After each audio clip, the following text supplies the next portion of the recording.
Catholic খ্রিস্টানদের ধর্মগুরু pope লিও চতুর্দশ স্পেনে তার বহুল প্রতীক্ষিত ধর্মীয় সফর শুরু করেছেন।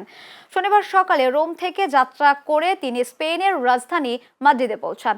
সফরের প্রথম দিনে রাজপ্রাসাদে তাকে আনুষ্ঠানিকভাবে স্বাগত জানানো হয় এবং তিনি স্পেনের রাজা ফিলিপ ও রানী লেটিজিয়ার সঙ্গে সৌজন্য সাক্ষাৎ করেন। পরে স্পেন সরকারের প্রতিনিধি, নাগরিক সমাজের সদস্য এবং বিভিন্ন দেশের কূটনীতিকদের সঙ্গে বৈঠকে অংশ নিয়ে সামাজিক উন্নয়ন, মানবিক সংকট ও আন্তর্জাতিক সহযোগিতা নিয়ে আলোচনা করেন।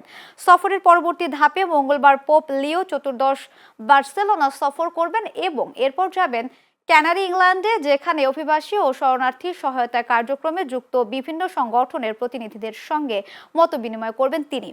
পর্যবেক্ষকদের মতে এই সফরের মাধ্যমে পোপ ইউরোপে সামাজিক সংহতি, তরুণদের অংশগ্রহণ, মানবিক সহায়তা এবং অভিবাসন সংকট মোকাবেলায় ক্যাথলিক চার্চের ভূমিকা ও অবস্থান আরও জোরালোভাবে তুলে ধরার চেষ্টা করবেন।